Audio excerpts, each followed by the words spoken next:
अस्सलाम वालेकुम respected viewers. मैं डॉक्टर मोहम्मद रमज़ान अंसारी हूँ, assistant professor of paediatrics and family medical specialist. और आज हम बात करेंगे मिर्गी के इलाज के दौरान कन्फ्यूजन्स के बारे में, परेशानियों तकालीफ के बारे में।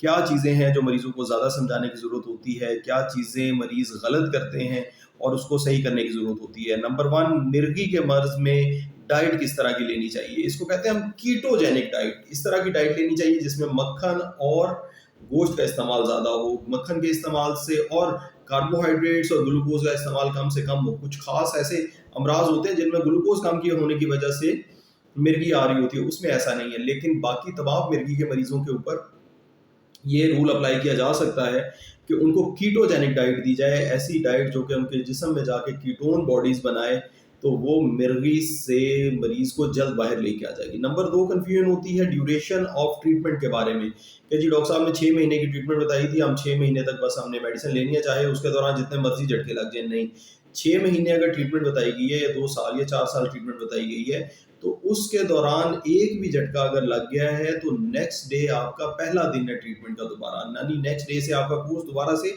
रिन्यू हो गया है। और क्या वजूहत होती हैं कि झटका लग जाता है दरमियान में, उसमें या तो मेडिसिन कम ली जा रही होती है, बच्चे का वजन बढ़ गया होता है और मेडिसिन की डोज एडजस्टिंग की होती है, या मेडिसिन नंबर ऑफ मेडिसिन ही कम होती हैं, उसमें मेडिसिन ऐड ऑन करने की ज़रूरत होती है, उसमें मर्ज़ का नौयत ऐसी होती है कि ज़्यादा मेडिसिन की ज़रूरत होती है। नंबर तीन, मेडिसिन को गलत टाइम पे लिया गया या मेडिसिन गलत इस्तेमाल कर ली गई, मेडिसिन कन्फ्यूजन हो गई, कोई और मेडिसिन इस्तेमाल कर लिया, मेडिसिन कहीं आना जाना पड़ गया, इमरजेंसी हो गई और मेडिसिन इस्तेमाल ही नहीं की। तो जब आपका झटका लग जाता है खुदा ना खास्ता, तो फिर नेक्स्ट डे आपका बिल्कुल फर्स्ट डे ऑफ ट्रीटमेंट हो जाता है, दोबारा से कोर्स आपका पहले दिन से इसे कंसिडर किया जाता है जैसे शुरू हो रहा है। तो बाज़ लोग खाने के साथ दूध के साथ मेडिसिन लेते हैं, खाने के साथ और दूध के साथ मेडिसिन लेने से फ़ायदा नहीं होता बल्कि नुकसान होता है। कम मिकदार में जज़ब होती है मेडिसिन और आपको ज़्यादा मेडिसिन लेनी पड़ती हैं, तो आप मेडिसिन अपने डॉक्टर के मशवरे के मुताबिक खाने से पहले या खाने से कुछ देर बाद इस्तेमाल करें, ताकि आपकी मेडिसिन ज़्यादा मिकदार में ज़्यादा बेहतर जज़ब हो और आपको आपके झटके कम मेडिसिन के ऊपर ही कंट्रोल रहें।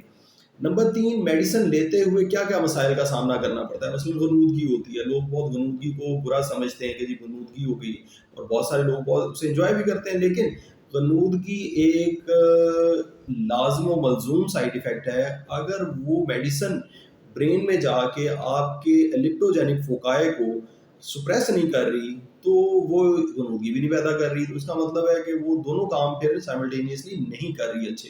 तो गलूदगी होने से नंबर दो ये होता है कि ब्रेन की तरफ सर्कुलेशन ज़्यादा बेहतर होती है, और जो आपका स्कार टिश्यू होता है जहाँ से करंट ऑफ इंजरी आ रहा होता है, उसकी हीलिंग में भी, उसको सुप्रेस रखने में भी ज़्यादा मदद मिलती है।